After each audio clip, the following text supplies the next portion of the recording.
As you know, I have been working on actions and trying to get action cards into the game for the action trainer. And one of the things I immediately started to confront was that I wasn't really clear how the actions themselves operated with the combat system in the game. And this became kind of a this depends on this, depends on this, depends on this. And before long, you're analyzing the entire game. It's just the scale of it immediately confronts you. And I have no choice in my mind but to start digging into all those corners and understanding the game system at a very granular level. And to do that, I began turning towards systems design and trying to map the architecture of the game um, in a way that describes how the combat works, how it connects with a forge system, and what role the actions play in the middle of that.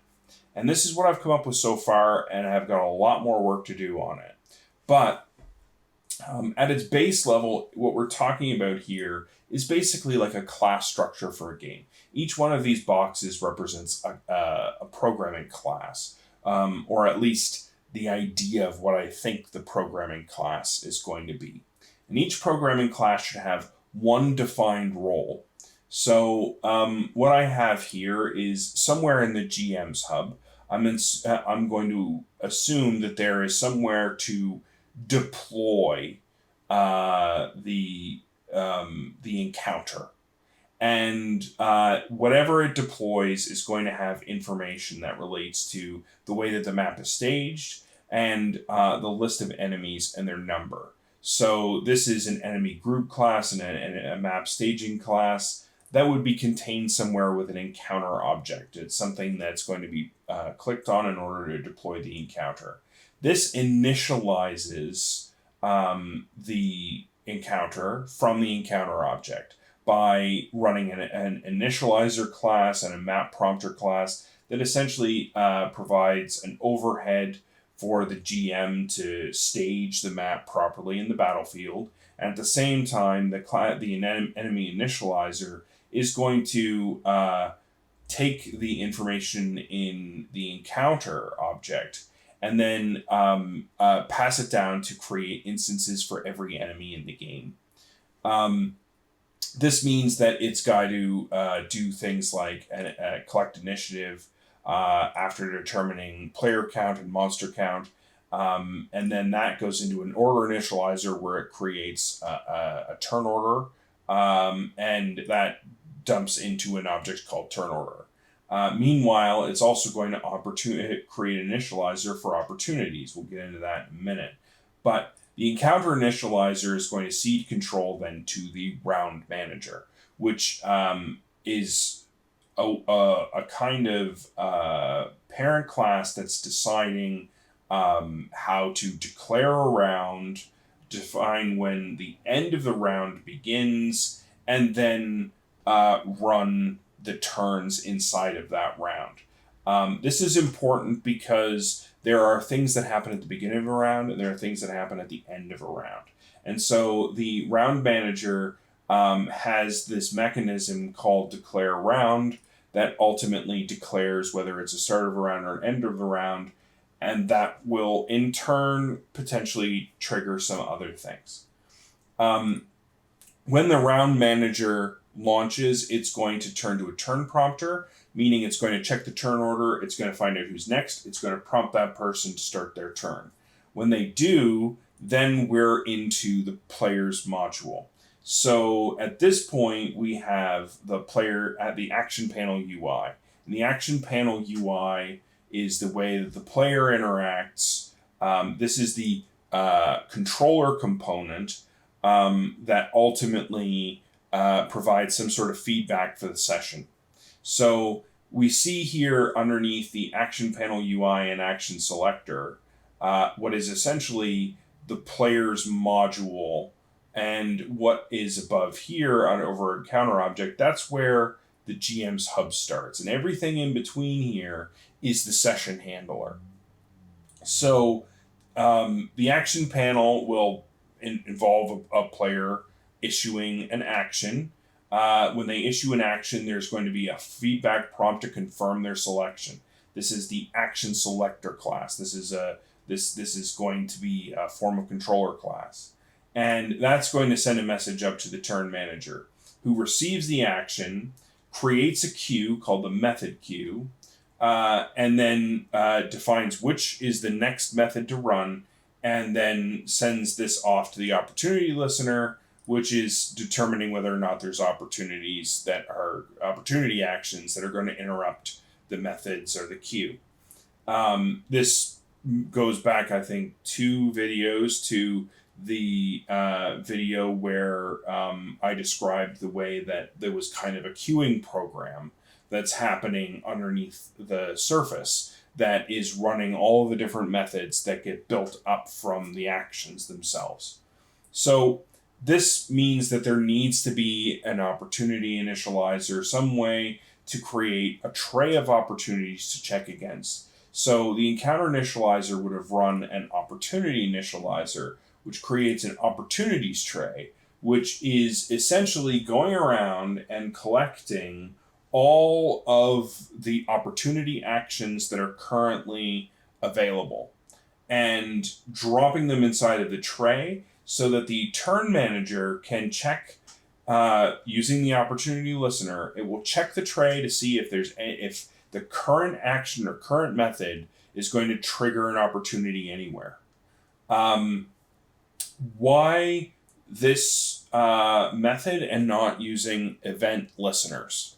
My reasoning is that if I put an event listener on every single opportunity action in the game, there would be some kind of static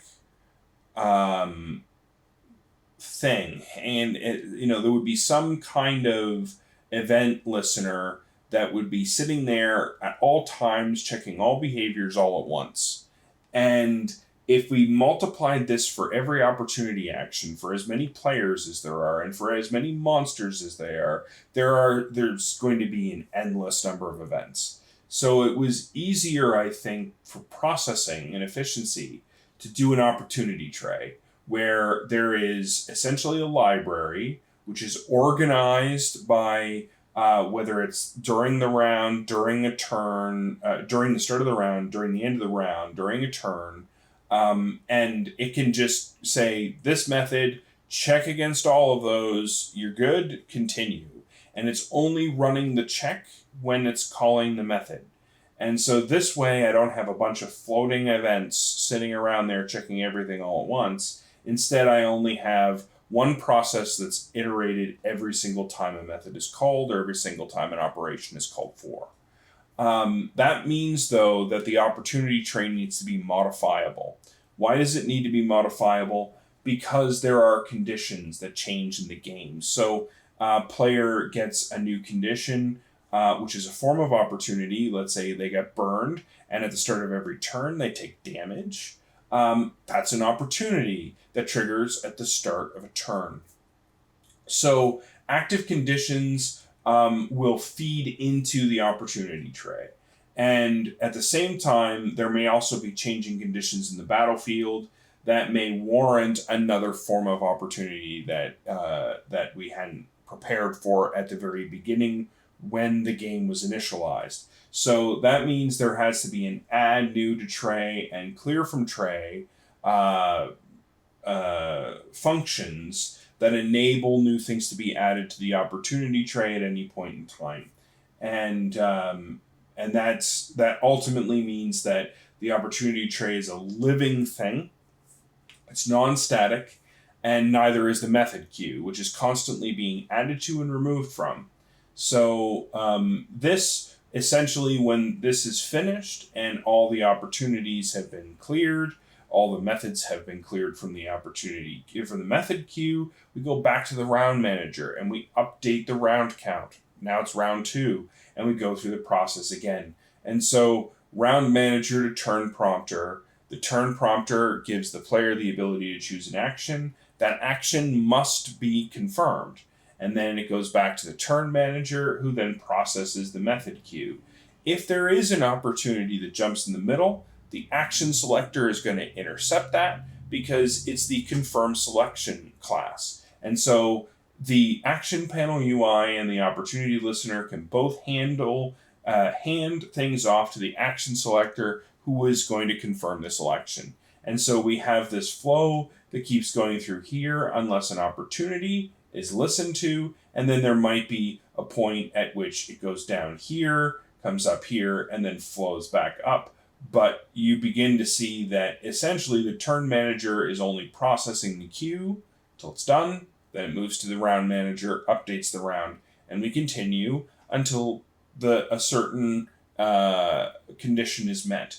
And the condition is the end of game condition. Not currently in here, but essentially when the encounter is going to end, whatever that is, whatever situation that is, it still has to be added in here.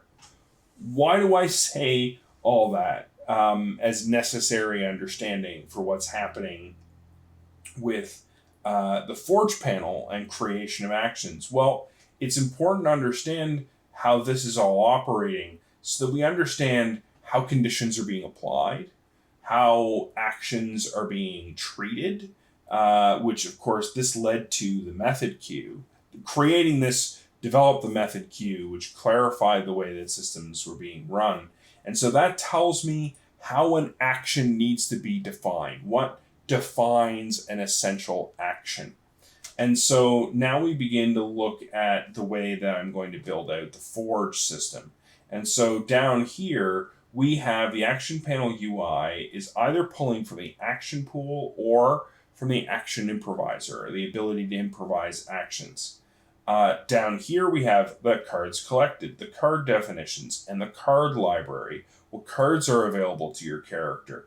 What do those cards do? What kind of operations do they have?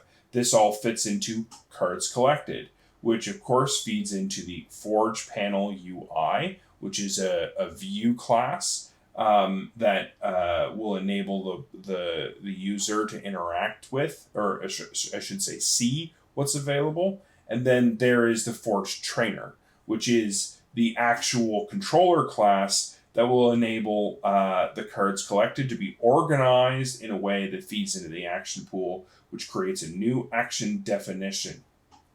When the turn manager is running and it decides to define the current method and it checks for an opportunity and it clears, then it will run the action manager, and the action manager executes the method. So the action manager and the action definition are both speaking to a library, and that library is a series of different method calls. At the time of that I designed this, I was thinking declarations targeting success definitions and effects were different. Now I'm starting to think they're all forms of operation, and so there will be one simple library that it all comes up to. We also have stats. I've been trying to develop what I understand a stat to be, and structuring that so that it can interact with the Unity editor to create more stats. The definitions will need to be added up to create a clear action definition framework. That means modifying this so that it works with the Unity editor. And over here under enemy group, I will have to define what constitutes an enemy class. When these things are all worked out, we still have an area that's going to have to be used to define what progression systems are in place, like disciplines. That's not accounted for here. Another thing we're going to have to define is other elements of the GM's hub, and the way the GM's hub is going to operate with the campaigns, the ability to hand objects to people, and then there's the whole thing of object classes and codependencies with objects like weapons and armor and things like that. Damage processing isn't included here. So this thing is going to get larger and larger and larger over the coming weeks. And as I produce more elements of it, I'll be doing more updates to tell you what all this is going to look like. But quite critically, what this does is it means that once I've laid out all the classes that are available there, it's going to be very clear to me exactly how many things need to be programmed, which is going to allow me to start presenting to you in upcoming videos percent completes on the road to getting many of the things in place for demonstrations and stuff like that. Um, there's a whole other question about character saving, the process of serialization, about unlocking cards, how that relates back to logins from the websites. There's so many other issues that haven't even been confronted yet. But as it stands right now, what matters to me most is being able to create an application that I can deploy and begin doing some play testing around the table. So as this thing continues to sprawl, I'll continue to send you updates.